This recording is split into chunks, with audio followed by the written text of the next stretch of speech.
أعوذ بالله من الشيطان الرجيم بسم الله الرحمن الرحيم قد أفلح المؤمنون الذين هم في صلاتهم خاشعون والذين هم عن اللغو معرضون والذين هم للزكاة فاعلون والذين هم لفروجهم حافظون إلا على أزواجهم أو ما ملكت أيمانهم فإنهم غير ملومين فمن ابتغى وراء ذلك فأولئك هم العادون والذين هم لأماناتهم وعهدهم راعون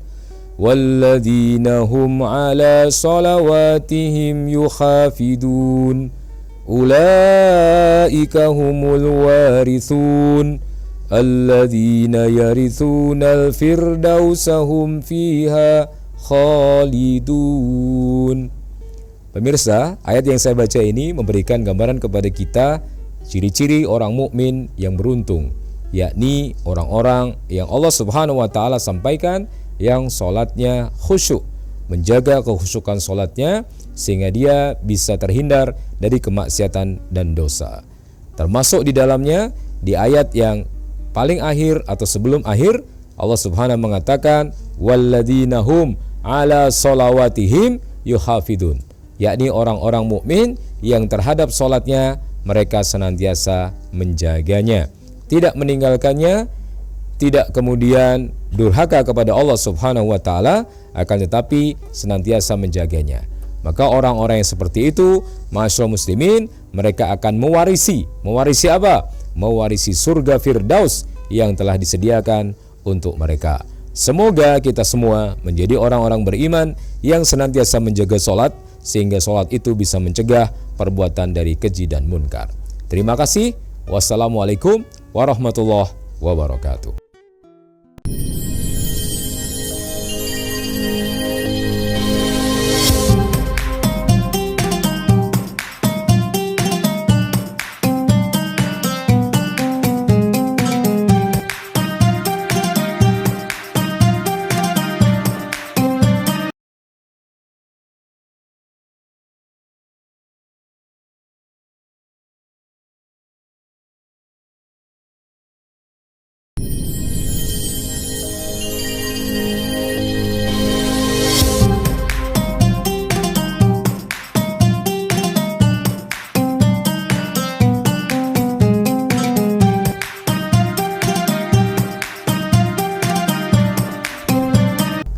Assalamualaikum warahmatullahi wabarakatuh.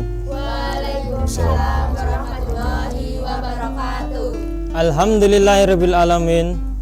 Asyhadu an la ilaha illallah wa asyhadu anna Muhammadan abduhu wa rasuluh. Allahumma shalli ala sayyidina Muhammad wa ala ali sayyidina Muhammad. La haula wala quwata illa billahil aliyyil azim. Baik, pertama-tama marilah kita panjatkan puja dan puji syukur kita kehadirat Allah Subhanahu wa taala, karena atas rahmat dan hidayahnya kita dapat berkumpul pada acara hari ini. Tak lupa salawat serta salam kita panjatkan kepada junjungan kita Nabi besar Sayyidina Muhammad sallallahu alaihi wasallam, kepada keluarganya, kepada sahabatnya dan pengikutnya semua. Semoga kelak kita mendapatkan syafaat di yaumul akhir. Kembali lagi di Kaisar Kajian Islam Remaja Multimedia. Alhamdulillah. Alhamdulillah. Silakan duduk Pak Ustaz. Oh ya, terima kasih. Baik, sekarang kita sudah bersama Ustadz Burhan Shodiq ya Ustadz ya. Ya. Nanti di sini kita akan membawakan tema yang berjudul Sholat lancar, maksiat lancar. Langsung saja Ustadz untuk menyampaikan materi, kita beri waktu, silahkan. Bismillahirrahmanirrahim. Assalamualaikum warahmatullahi wabarakatuh. Waalaikumsalam warahmatullahi wabarakatuh. Alhamdulillahirrabbilalamin. Nahmaduhu wa nasta'inuhu wa nastaghfiruh. Wa na'udzu billahi min syururi anfusina wa min sayyiati a'malina. May yahdihillahu fala mudhillalah wa may yudlil falan tajida lahu waliyyan mursyida. Asyhadu an la ilaha illallah wa asyhadu anna Muhammadan abduhu wa rasuluh la nabiyya wa la rasula ba'da.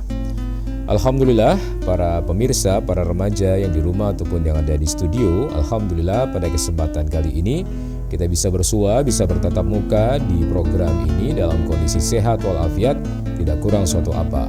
Salawat dan salam kita sampaikan kepada baginda Nabi Nabiullah Muhammad Sallallahu Alaihi Wasallam. Berbicara tentang sholat, maka sebenarnya sholat ini memiliki salah satu fungsi. Fungsinya adalah tanha 'anil fahsya wal munkar. As-sholatu tanha 'anil fahsya wal munkar. Sholat itu bisa mencegah seseorang dari tindakan keji dan tindakan munkar. Akan tetapi ma'asyiral muslimin, seperti kita tahu, ternyata tidak semua orang itu sholat dalam kondisi kualitas yang baik. Pertama, ada kalanya orang sholat dia menunda-nunda. Dalam persoalan waktu dia bermasalah. As-sholatu ala waktiha. Sholat itu tepat pada waktunya. Maka ketika seseorang sholat dia mengulur-ulur waktunya, menunda-menunda pelaksanaannya, maka dia mengalami kurang dalam persoalan sholatnya. Kemudian yang kedua, ada orang sholat tapi sholatnya tidak mampu mencegahnya dari perbuatan maksiat. Kenapa? Karena secara penghayatan doa-doa yang dia sampaikan tidak sesuai dari hatinya. Orang ketika sholat hanya sekedar menggugurkan kewajiban saja.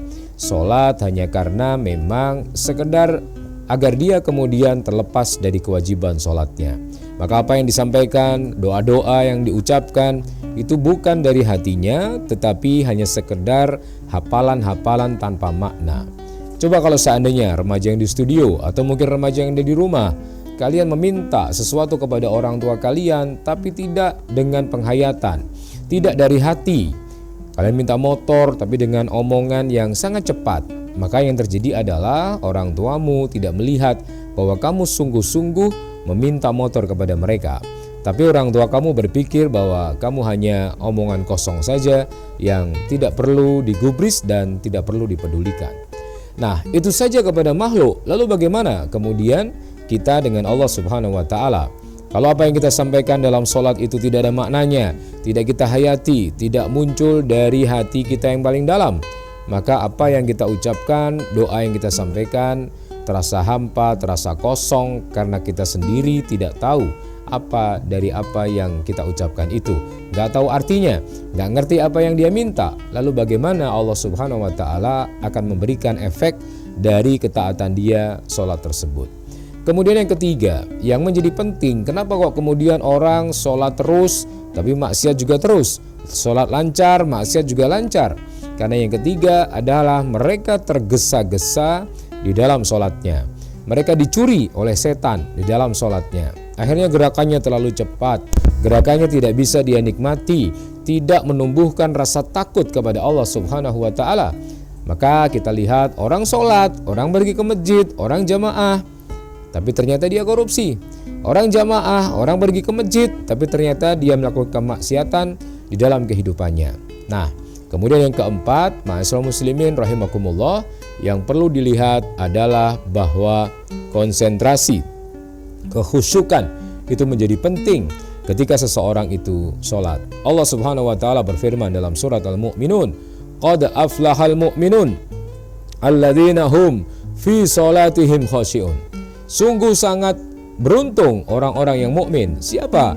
Salah satu ciri-ciri orang mukmin yang beruntung adalah alladzina hum fi sholatihim khashi'un, yakni orang-orang yang berada dalam sholatnya dalam kondisi khusyuk, dalam kondisi tenang, dalam kondisi betul-betul berpikir bahwa apakah kemudian sholatnya akan diterima oleh Allah Subhanahu wa ta'ala ataukah tidak. Nah, kemudian apa yang menjadi catatan bagi kita, terutama bagi remaja ketika mereka sholat?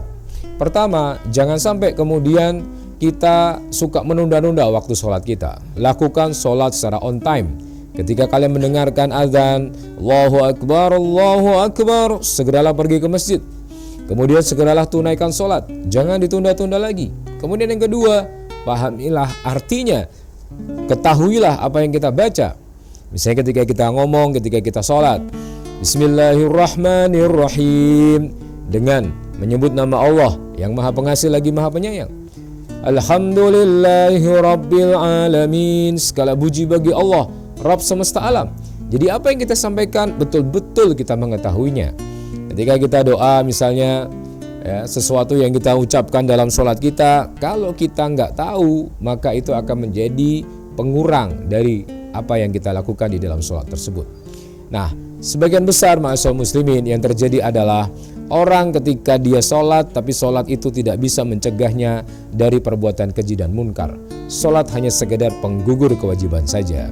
Makanya mulai sekarang yang harus kita persiapkan, mumpung ini bulan Rajab, yang harus kita persiapkan adalah melatih sholat kita untuk bisa senantiasa khusyuk kepada Allah. Kondisikan tempatnya, pilih sajadah yang polos-polos saja, tidak usah yang bergambar aneh-aneh. Kalau kita mau pakai baju yang paling baik. Usahakan belakang badan ini polos, tidak ada tulisan macam-macam. Agar apa? Agar orang di belakang kita bisa dibantu khusyuknya.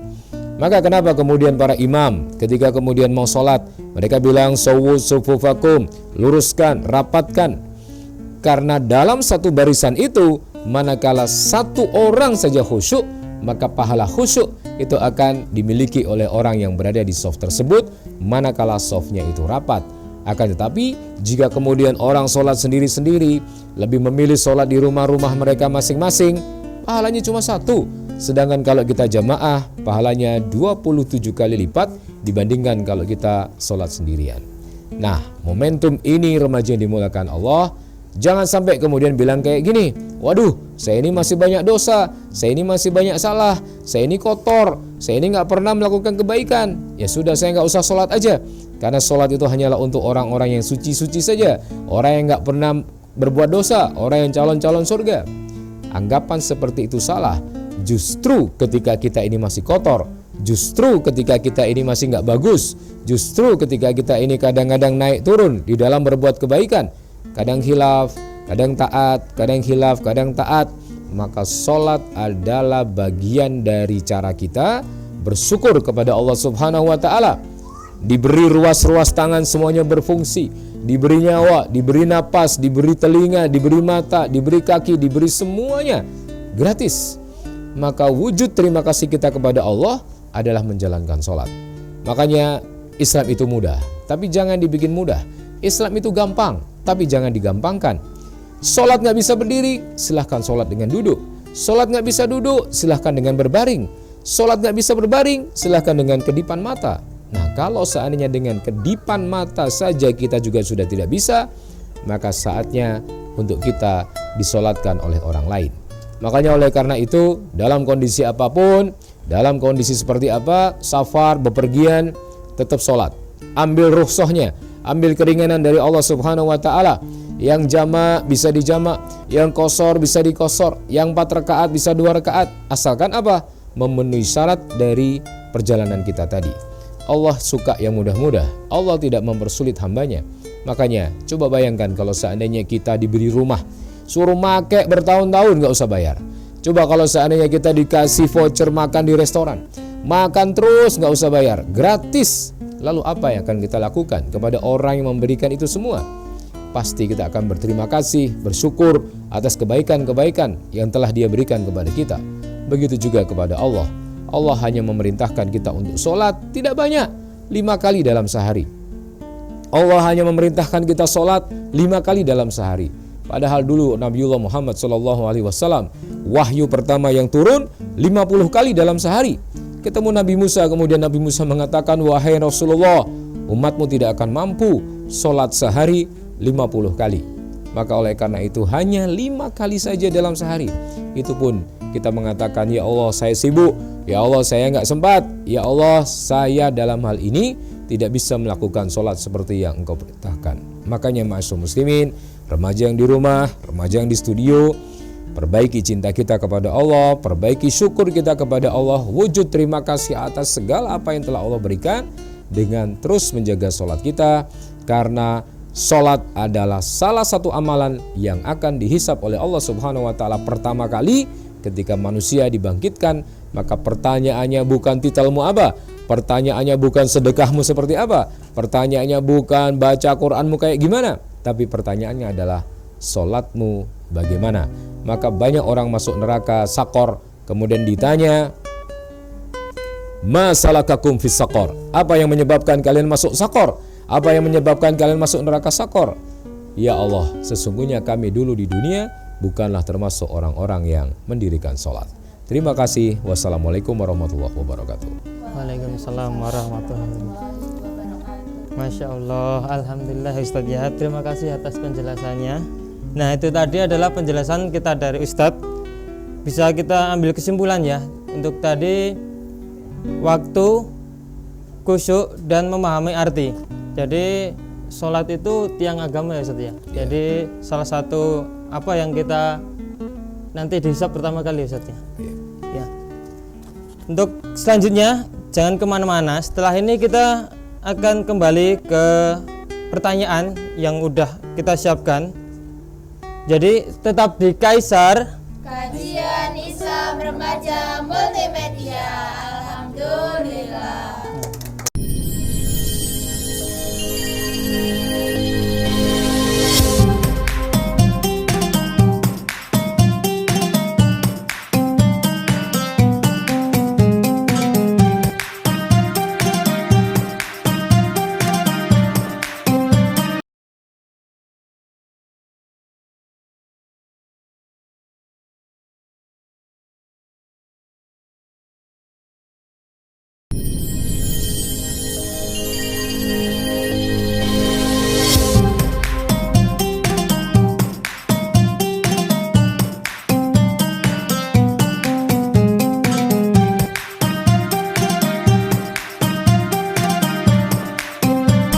kembali lagi di Kaisar Kajian Islam Remaja Multimedia.